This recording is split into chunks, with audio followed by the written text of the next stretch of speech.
If you're someone in college, then you have to listen to this conversation I had with Varun Mayya, in which I talked about the importance of a college degree, the importance of doing MBAs, the importance of networking with people, of finding out what is the right idea that you should be focusing on. He talks about his journey of growing scenes from scratch, raising funds, hiring people, growing the business, and more in this one podcast episode. Make sure that you watch till the end, hit the like button and subscribe, and let's hear it from Varun. Hi everyone, today we're talking with Varun Mayya from Avalon Scenes. Hi Varun, how are you? I'm good. How are you? I'm good as well. How's your day been? Day has been hectic, but thank you for coming. And I know we're doing this in the middle of the street, so I'm excited. Awesome. The vibe here in Bangalore is amazing. Except the traffic, everything is great. Startup ecosystem and all. Why do you stay here exactly? I actually have a very special reason for staying here. It's because my parents stay here and they just gave birth to me. They were like, hey Varun, this is your hometown, deal with it. So yeah, I mean, I stay here because I was born here. Makes sense. I mean, I really don't care. Like, I could stay anywhere in the world. Right. I am not a big fan of one city versus. I know on Twitter everyone's going crazy and saying Bangalore versus Mumbai versus Delhi. Right. I don't give a shit. Like, it's easier to hire talent, especially tech talent in Bangalore, but that's not the main reason for me to be here. It's just I'm used to this place.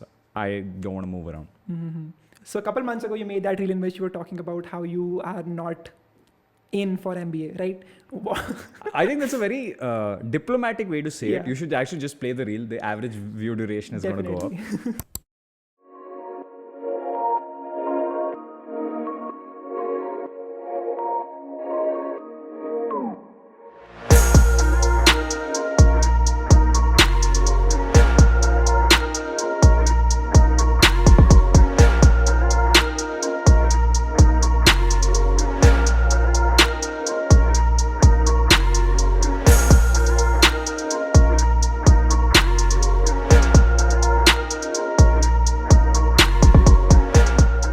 So like, why are you against MBAs? So I'm not exactly against MBAs. I think that, you can't explain it in like 60 seconds or like 120, 280 characters, whatever it is. I think there are two kinds of MBAs or two kinds of colleges in general in the country, which people just don't get. First kind of college is your IIMs. When you say MBA, right, I'm sure like 99% of you are like IIM, big, grassy, outdoors, hot girls and guys. In reality, that's not true. That set of MBAs are maybe like 10, 15 colleges. The average MBA college in India is like a building with 2 floors with some name that you've never ever heard of, with the worst alumni possible, and they're just trying to make a quick buck. So for me, I think the way I differentiate is which of the 2 MBAs are you talking about, because the average Indian MBA is not an IIM. It's not that high quality. The alumni is crap. So I'm trying to save people from that. And what's happened today is that we have made the entire thing a villain. It's easier to refer to the entire thing as a villain because these IIMs and all are outliers. That's how I think, at least. And doing an MBA is not a precursor to starting a business or starting a startup, at least in my experience. And yeah, absolutely not. I think anyone who says that you need to do an MBA to do a startup is living in the 1980s. And I'll tell you this, there's an argument that people make. Okay, and this is especially the most inexperienced people, like 18, 15-year-olds will come and tell you this, right? They'll be like, ye MBA, Satya Nadella did an MBA, this guy did an MBA, that guy did an MBA. See, they're all successful. MBA is required for success. 2 problems with that. Firstly, you're choosing outliers, right? You go to the average MBA, that guy is not, Satya Nadella. And at the same time, I think this is the second problem involved in this, which is that the first question you have to ask them is, in which era? Were they successful in today's era? Because if you look at the last 7-8 years, post, the internet becoming this popular, most of the guys becoming successful are tech entrepreneurs or people in tech. You could just be an engineer in a Facebook and you would probably make far more money than the average MBA, right? So it's more about which era and are you picking the average, right? So I feel like 20, 25 years ago, how would you find friends? Like, think about it. If you wanted to get into a great job, right? You want a network. That time, it was hard for you to discover new events. Like, you didn't know that, say a Web3 event was going on. You couldn't just like barge in. You couldn't like search for it on meetups.com or whatever. You could not easily apply to a job because in those days, to apply to a job, you had to write a letter.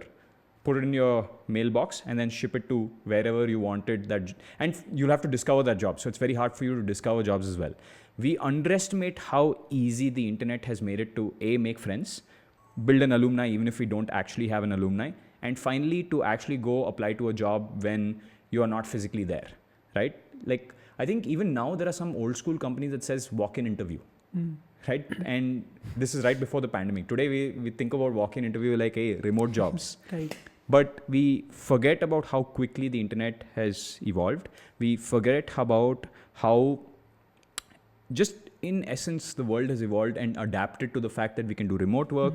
We actually have remote jobs. 99% of remote jobs are done on a computer, right? In fact, if you want to be a laborer today, you still have to go through the old school channels, right? So again, you're sitting and watching this on your mobile phone or on a PC, so you are not exactly the TG for this, but most of India still has a very offline first view of the world, right? And in that world, maybe an MBA would be useful, but because most of us have moved online and most of the people who have money have moved online, you know, they are open to using many of these channels. So I don't think an MBA is relevant in today's day. Right. Definitely could have been relevant 20 years ago, because if I go into an MBA, I know all rich people are going to send their children here. I make a network. One of them is going to start a company. One of their parents will be running some company. I can easily tell, hey, Rahul, introduce me to your dad. No, right? Get me a job at your dad's company. So I feel like that was the path back then. Today, it's like you go to Naukri.com or one of the platforms and just say, hey, this is my credentials. And do you think that there can be a time in which people don't go to college itself and they can just be like, I'll just network, I'll use the internet, Web3 and all, and I'll just be done.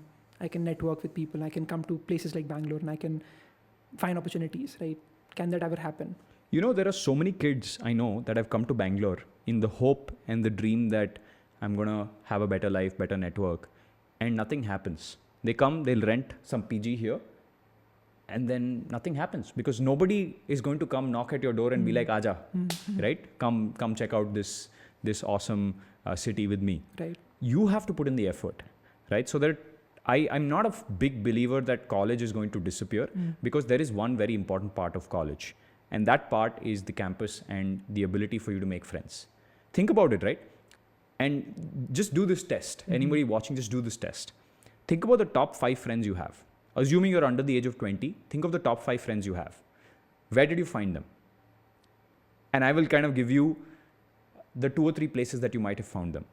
Either they were sitting on the same bench as you in class and you were forced to make a connection, right? Because, you know, something's going on the board, you didn't understand it, you turn to the right and be like, kya bol rahi hai? Right? Either it's that, or maybe you were part of the same sports team, or maybe you were part of the same college club or school club. That's how we build relationships, because we are not as extroverted. When I was 20, I was definitely not as extroverted as I am today. I was in fact very, very, very shy.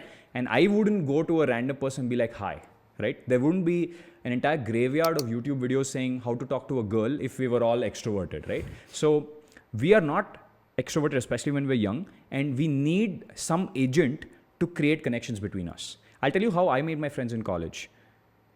I was either in the same hostel room as them. That was one of my best friends in the first and second year.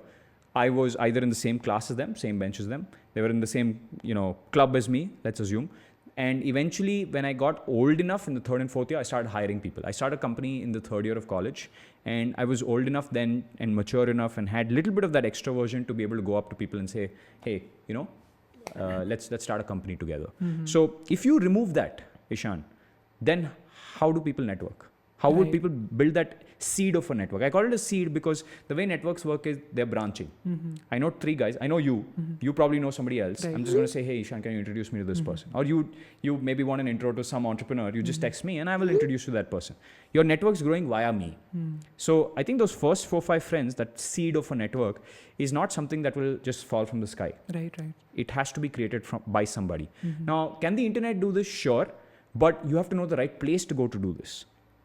When we actually ran one of India's largest youth communities. It was called the Avalon Army.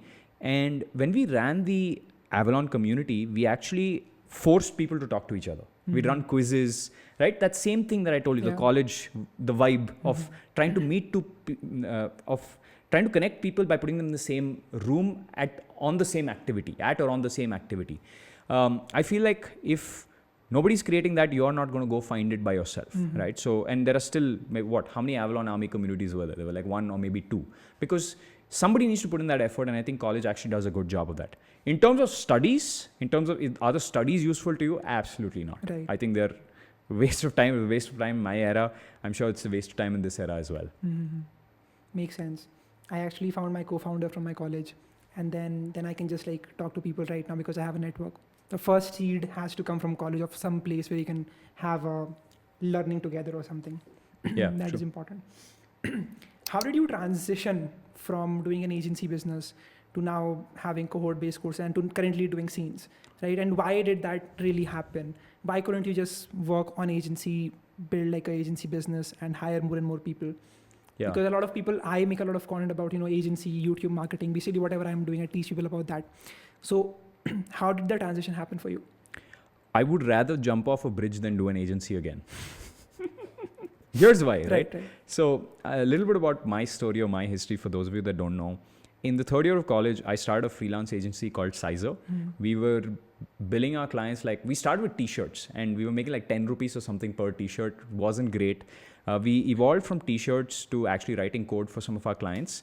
And by the end of, I think, college, I was making $150 an hour. Not just me, but it was like a collective of 3-4 people who were all making this kind of money. And that was great. It makes you money, but you don't feel fulfilled, right? That's number one, where you're always working for somebody else, doing something for them. Right. They are seeing the reward. They're seeing the benefits. You're making money, great. But money isn't it's that thing, right? Like there's a bare minimum amount of money that you need. It's like hunger. There is some amount of food that you can eat, and you will quell the hunger. The hunger is now silent. Any food you eat beyond that, a little bit is fine. Maybe you're having dessert. It's good to enjoy a little bit of dessert. But beyond that, you're just stuffing yourself, right? That's a formula for obesity, right? And at the same time, you don't really feel that need. Like a lot of people here, you think, oh, I want to be successful, rich, famous. I want to have like a Lamborghini. Actually, you don't really want to have a Lamborghini. You want to have the signaling power of a Lamborghini. There's a difference, and we'll probably dive into that difference over this conversation. You want a Lamborghini because you want your friends who doubted you. You want your parents who doubted you. You want your, cousins who doubted you. You want to tell them, right? You want to essentially tell them, listen, boss, I've made it. You want that. You want to earn their respect. You're not doing it because, you have a flair for spending money. Right? You'll never see people do that. In fact, there was a study that happened recently. It was on relative satisfaction. And it was very simple, right? The study is very simple. They asked people 1 or 2 questions. Either we give you $50,000 a year, okay? And your friends are making $45,000 a year. That's one scenario. The other scenario is you're making $100,000 a year, but your friends are making $150,000 a year. Right. Which would you choose? Any rational human being or any rational robot would choose 100,000, because obviously $100,000 is twice of $50,000. But humans are the only, actually not just humans, anybody would choose this, right? Anything with a mammalian brain would choose this. We would always have those feelings of insecurity, jealousy, saying, why should that guy make that much money? And they also found one interesting thing about that, right? Which is if these people were in your far network, which means if you're watching these people on YouTube, or this is The Rock, or Triple H, or Brad Pitt, you actually don't care. You don't care that Brad Pitt's making more money than you. Right. But if it's in your immediate network, if it's your brother or your cousin or your friend who's making more money than you, suddenly, that pang comes from underneath, right? So it's all very relative. And for me, I just couldn't justify having to make more money because in my relative, in my surroundings, nobody was making more money than that, right? At that point. So I really didn't care. And the money I couldn't even use it for signaling at that point. So I said, let me take a risk. Let me build something truly hard, right? So we went out, we built a recruitment platform called JobSpire. That was the first product I built. Products also allow you to do scale, right? So you can actually get to large levels of scale because you're not throwing humans at the problem. Humans are expensive, right? I'm sure you all feel this, and I felt this when I was young. The more number of employees I have, the more successful I am. We've all felt this, right? Right.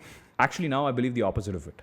Now, for us, the gold standard metric is revenue per employee. If you have a crazy amount of revenue per employee, you are a successful company. All tech guys think like this now, by the way. They want to have as small a workforce as possible, less people to manage, more life satisfaction. right? Because you built a product that doesn't need humans to run. So I wanted to do something like that. And we built JobSpire. We actually became one of the youngest founders in India at that point to have raised early stage VC funding. Today, there are a few other people who've raised money at that age, but today, India has far more VCs. Right. That time, there was like very few. We had to actually raise from a Chicago-based VC. We scaled JobSpire to 4 million requests. We worked with Uber, Swiggy. I think we worked with 1,500 companies. Right. And early 2017, I sold the company to a New York-based company, wrote a book called Pajama Profit. And then we ran an agency because I just wanted to, for 1 or 2 years, I didn't want to build anything new. I didn't want to think of a product because running a product company and selling it is exhausting. Right. Services is much less exhausting, right? So I was exhausted. I needed 1 or 2 years to recover. And that's when we built Avalon, the services company. We built some bank, put together a great new team.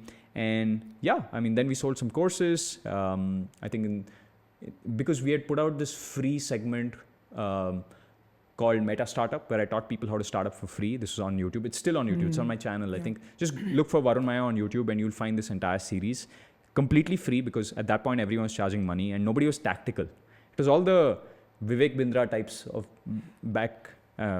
Actually, they're there even now, but back then there were only those sort of people where it wasn't tangible. अगर आपको company register करना है तो किधर करोगे? Where are you going to put your bank account up? Right? Should you choose India to register or Singapore?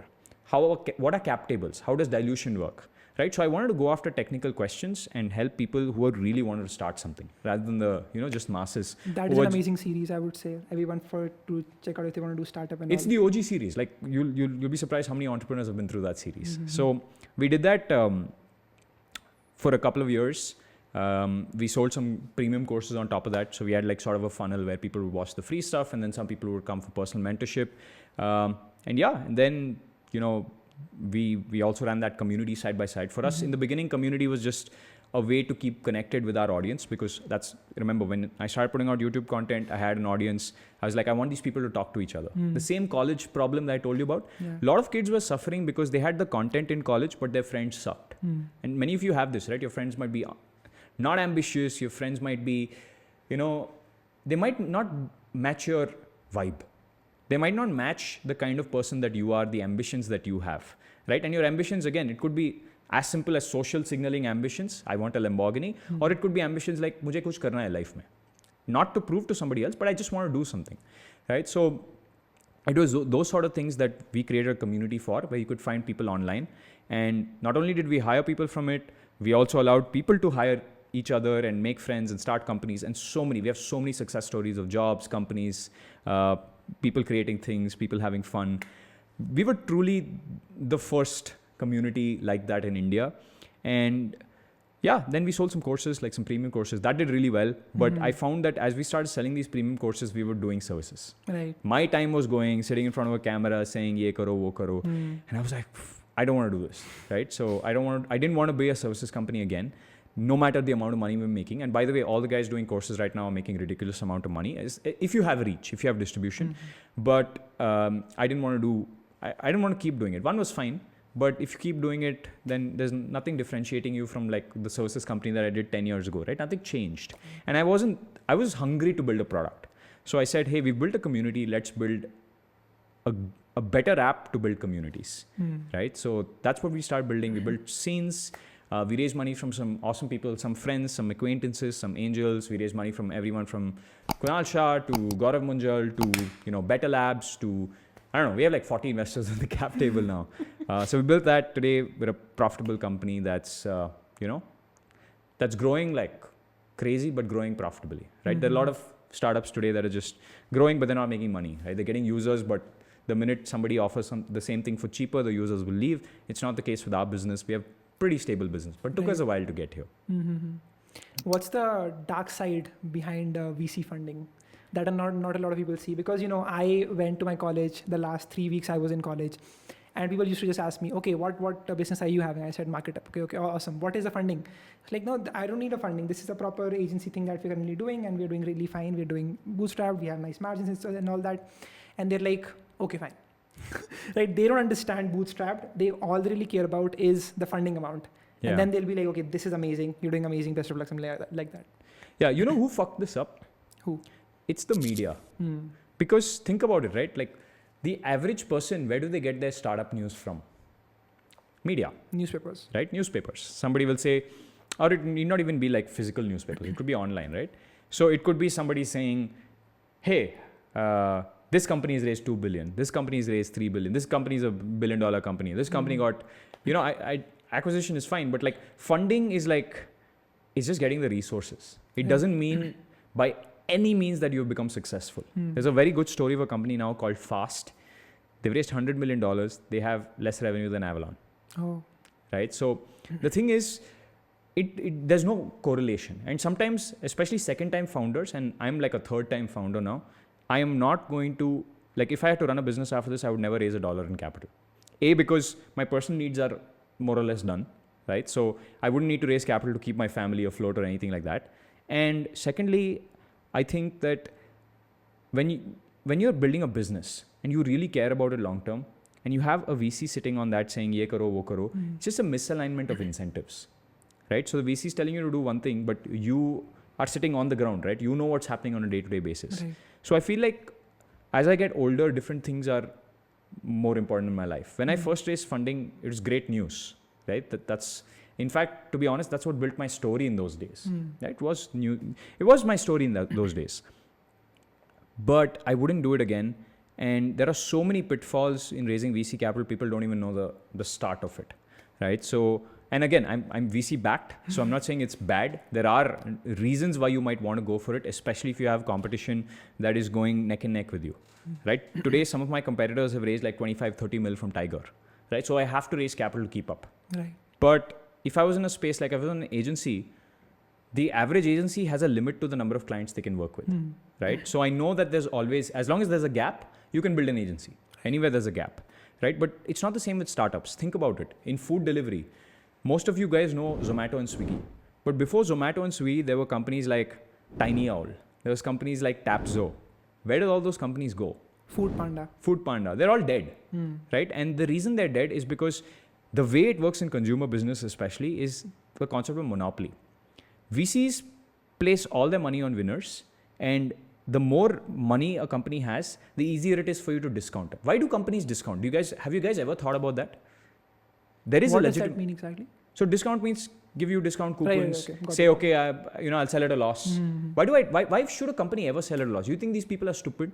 You think the VCs are stupid to allow their companies to sell at loss? There is a reason to sell at loss. And the reason is to dry out your competitors.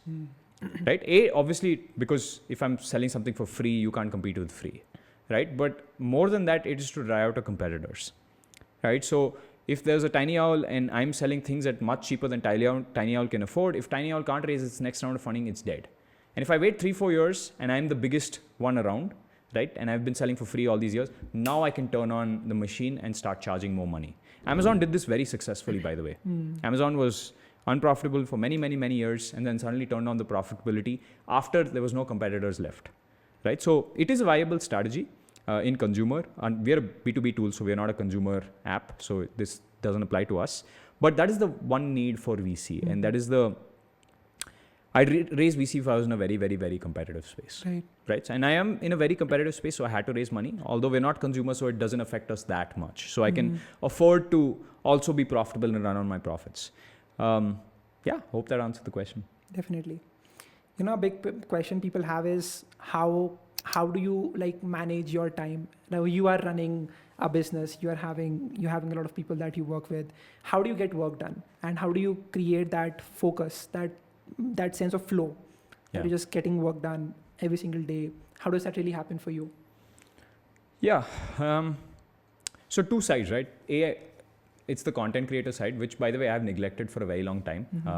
I did it I would say reasonably successfully for a couple of years, and then I stopped for like many months. So it depends on the pressure on each side, right? When Avalon, the business, is going through something that it needs me and needs me there every day, I can't do content, right? But when the content side needs me, say views are dipping or whatever, I actually never take my content side as seriously as Avalon, not even close, right? So what I found is having a great team always helps, right? And you've met some of our team members, some of my employees. They're the most fantastic talent I could find, right? These guys are driven, they're dedicated, they're smart. And by the way, I have a very simple way these days to figure out if someone's smart or not. Easy way to check if someone's smart, do they use macros? Right? I'll give you an example of a macro. Have you created some shortcut for yourself? Right. Right? That you use that other people don't use. Other people go through the long cut. If you've created a shortcut, you are smart. They call it smart cuts. Smart, whatever, right? So if you create a macro and you are able to get stuff done faster than the other person because you're finding yourself doing repetitive work, then you are smart, right? You'll be surprised. Maybe 99% of the population would rather do the same thing every day over and over and over and over and over again rather than find some way to automate that, right? My search or my gravitation from services to product was because I was tired of doing the same thing every day, right? And I wanted to find a way to automate that thing, right? That's why I started building products in the first place. So all smart people gravitate towards products eventually. You might not start like it, but start like that, but eventually you will kind of want to package something and have a way to scale it, right? And having a way to scale it is also can also apply to yourself, right? I know there are people who worked at companies for 8-10 hours a day, and there's some people who do it remote these days. In reality, they're working like 15 minutes. Like in companies like Times of India, right? You know those images, right? Right.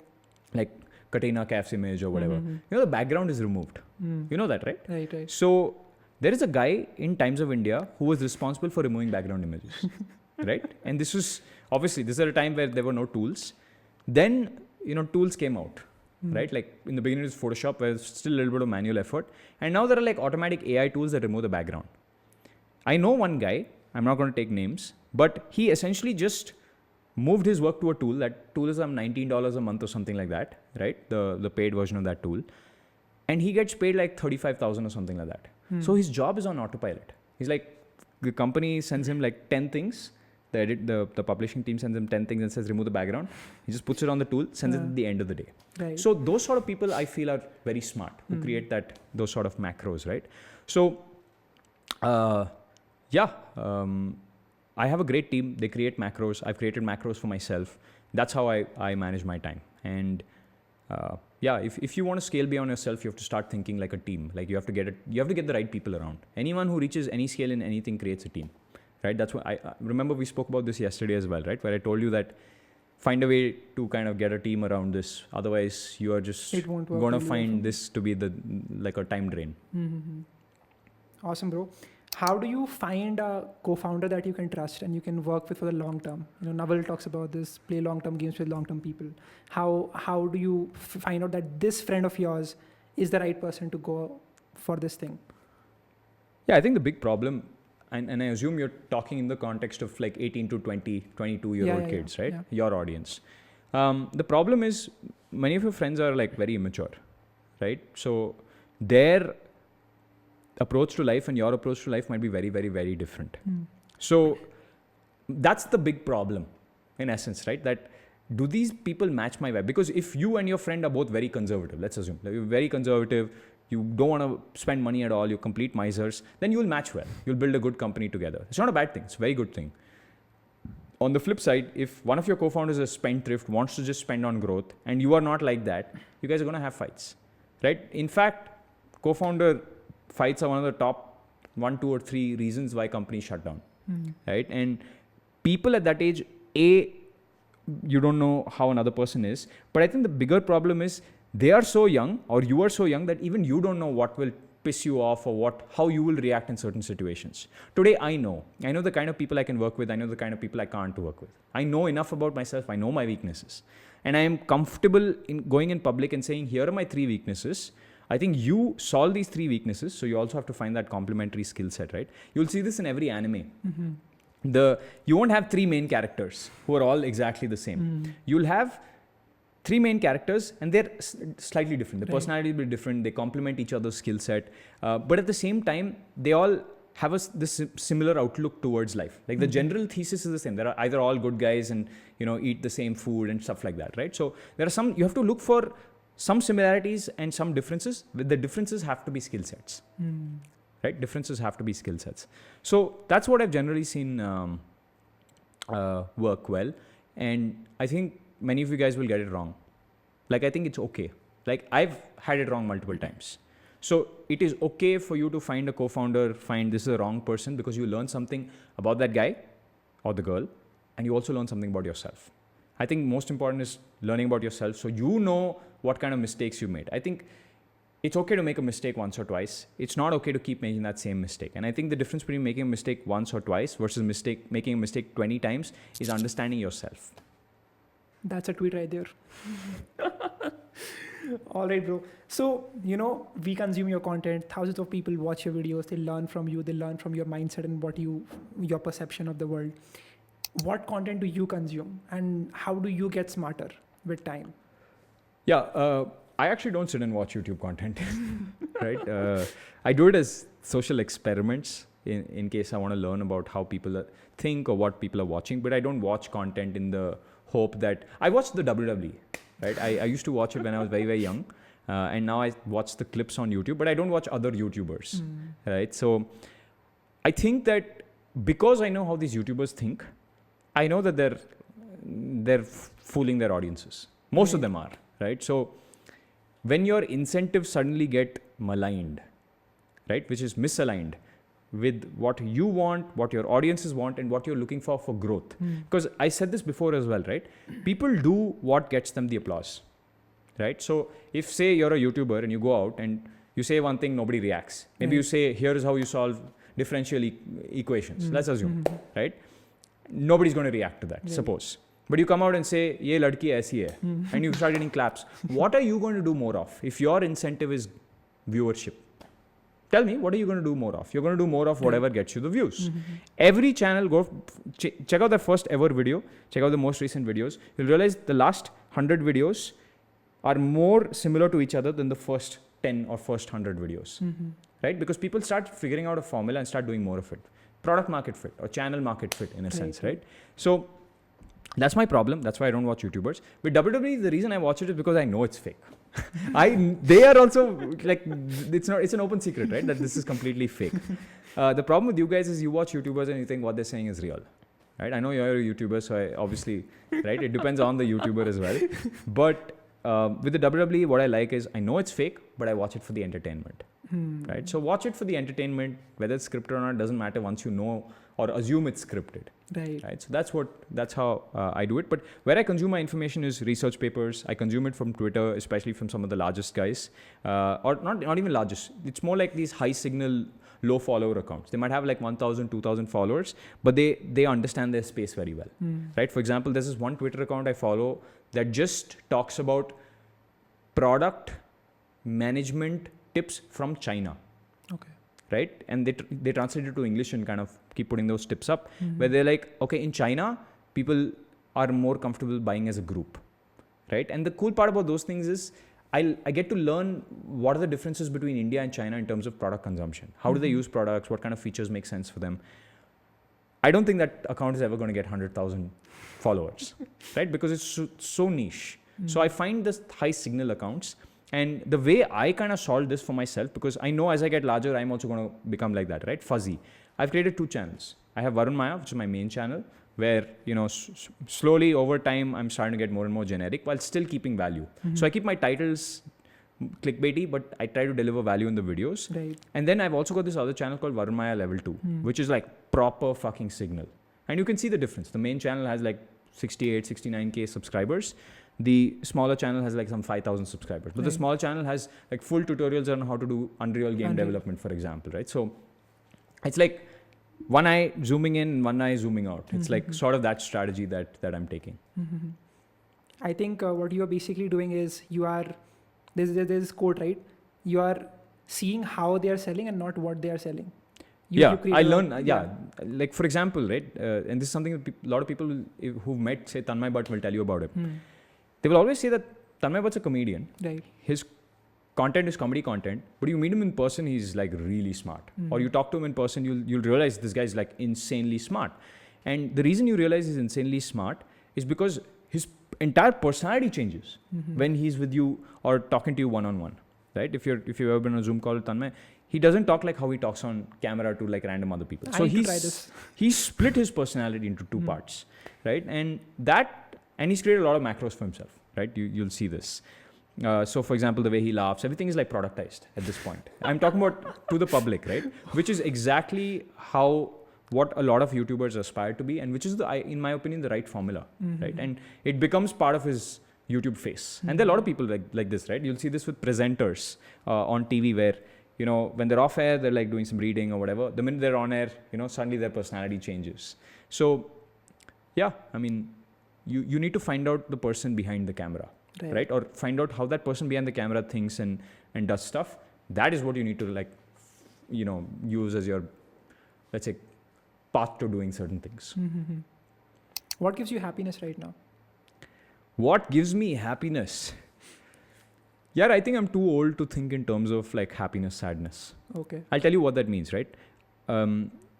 If you follow Stoic philosophy, it's a school of philosophy which is essentially just understanding that nature is brutal.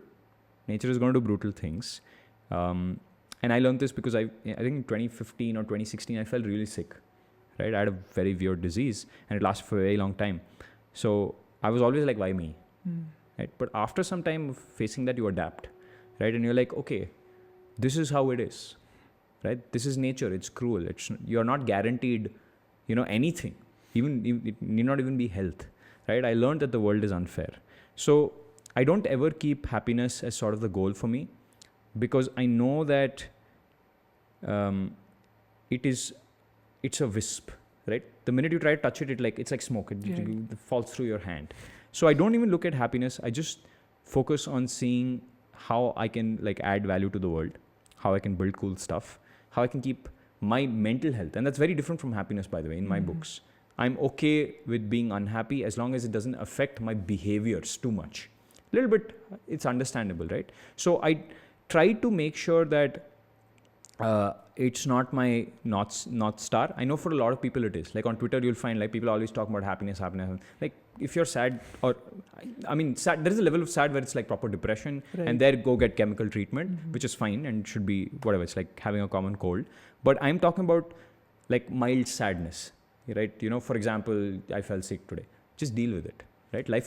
We have such a blessed life compared to the people 200 years ago. You have no idea. Those people died at 35. Average life expectancy has gone up from 35 to like 85 or 90 now. In India, I think it's 80s, which is a miracle. We have antibiotics. We have, medicines for depression, for example. We have so much at our disposal. I feel no reason to complain. Sure, there are problems, but we will all go through them. I think misery in company also, in a sense. There's a book, Factfulness, which also talks a lot about all of these things. Yeah. Do you like where we are going right now in the whole society, in which the attention span is going down? People are focusing more towards like reels, and I'm also making more reels because that's what gets more views. Is that a good thing for everyone out there? And of course, as you said, that you focus on the accounts that have the least following and they have more interesting tips or things to say that you learn. So what do you think about this? I think that, firstly, me saying whether it's good or bad doesn't matter. It is a fact. It is happening, right? And it's not going to change no matter what I say on this podcast, right? So like I told you, it's a Stoic philosophy, right? If you can't change something, no worry mulling. There's no point mulling over it. There's no point saying like, hey, right? If Reels is working and that is your intent, do it. But at the same time, I feel like we should try and avoid doing things that have a very low barrier of entry, right? I told you about, so there was a report by one of my VCs, Bloom, where they spoke about only 4% of India can actually write good code. 4% of coders in India can actually write good code. Firstly, there are so few number of coders. Right. Only 4% of them can actually write good code. And the reason for that is because code has a high barrier of entry. So hard to get in. So hard to replace you once you get good, right? Because so few people will do it. So I feel like even though low attention span things will get engagement, you as the other side, as the audience, should avoid consuming low attention span things unless you're doing it for entertainment. And there it's hard because you can't keep a cap on it. You can't say, okay, I'll only use it for 20 minutes and then do that. We know that doesn't happen. You open Reels and you keep reeling in a sense. Right. It's literally called Reels for a reason. But focus your energy and your time on things that have a high barrier of entry. Like focus your energy and your time doing things that make you irreplaceable, right? It need not be from a work perspective. It could be any perspective. Get ripped, right? Get really, really, really fit. And then you're irreplaceable to, say, the people of the opposite sex. I'm just giving you an example, right? So you need to try to find a way to stand out, and standing out takes effort, takes energy in whichever field you're in, right? So I would prefer you guys put your focus there. Yeah. Definitely. Awesome. One last question I want to ask you, that is, what advice do you have for me? What advice do I have for you? Yeah. A 20-year-old dropout who's doing some content, doing some business, trying to start a... Yeah, there's a nuance to be picked out in your dropout thing, right? In your case, like dropping out, I would have dropped out if I was in your case, right? If I had, even in college, I was almost on the verge of dropping out. I basically didn't pay attention to college. And I ran a company side by side, and that almost burnt me out. So I should have just done the company and not done college. But my parents were like very, very, very orthodox, so it was hard for me to fight with them. And at that time, if you dropped out, you look like an idiot. Right. Today, society started accepting dropouts a little more, right? So I think it's fine, but I also think it's dangerous for the average person. Like for you, Ishan, you have a network of, how many subscribers do you have? 4 lakh. Yeah, you have 4 lakh subscribers. That's a huge network. That's huge reach. Your brands are already paying you enough money that you don't need a job, Yeah. right? Anytime soon. So you already have all that. In one word, I would like to say you have leverage. What leverage do you guys have before dropping out? If you have some unique leverage, maybe you're really smart at doing some particular thing, right?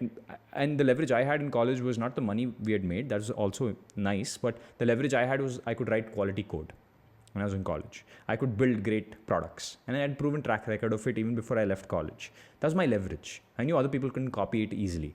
If your leverage is मैं phone उठा के content बना सकता हूँ, billion other people can do that, right? So find your leverage first. If you have leverage, world is yours. You can do whatever, right? And you will be completely fine. Like I'm very sure, Ishan, with this channel, you could go to sleep for 2 years and it wouldn't really affect you too much. Yeah. Versus the average person. So I feel like dropping out is situational. Now to answer your question of what's my advice for you, I know you're running a services agency.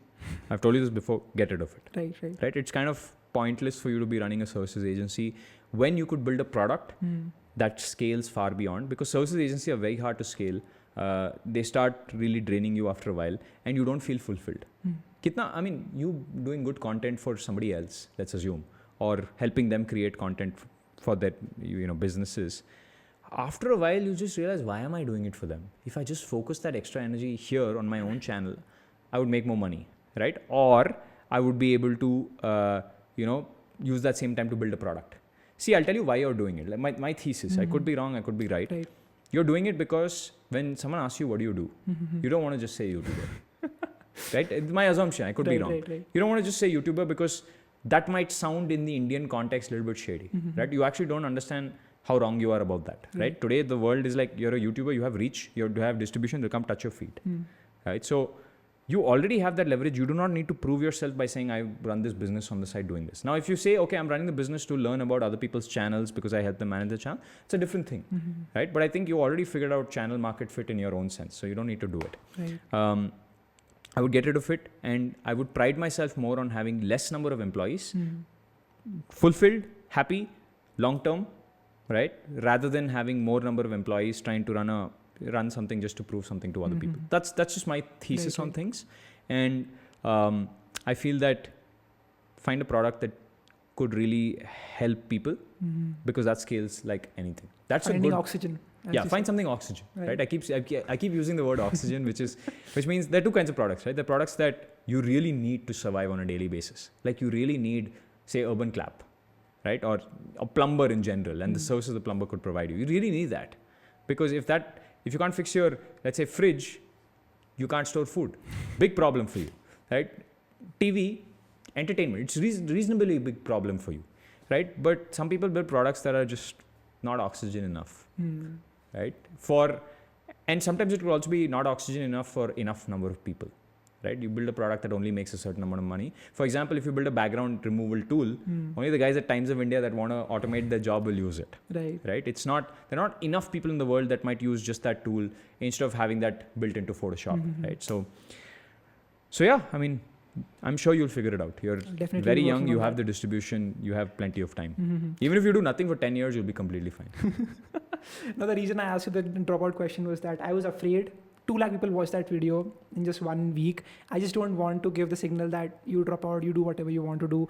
That's just not right for the normal kid who is in college who doesn't know how to like get Leverage. opportunities. Yeah. Just look for leverage. Yeah. Do you have leverage? That's a very simple algorithm in your head Mm. whether you should drop out or not. Some people drop out because they're like, college sucks. And what are you going to do? Okay, you're going to sit at home and then what? You're going to build leverage after dropping out? Absolutely not. It's going to stress you the fuck out. Right. Right? Rather, build a leverage while you're in college. Ignore college completely. Once you have that leverage and you confirmed in your head that it's leverage and you ask 2-3 other people, is this leverage versus the average person? Then leave. Right? So that's, you have to do that math in your head. Totally. Thank you so much for doing this. It was amazing. This is an amazing place to record videos. Thank you so much, Martin, for doing this. And yeah, I hope you all got some value from this podcast. Share it with people, tag us. And yeah, thanks a lot. Bye, guys. Bye-bye. That was the video. I hope you got to learn something from this. If there's one lesson that you took away from it, please share it with people on Twitter, on Instagram, on LinkedIn, even in the comment section if you want to, and tag me at Ishan Sharma 790 as well as Varun Mayya over there. Thank you so much. I will see you in the next video.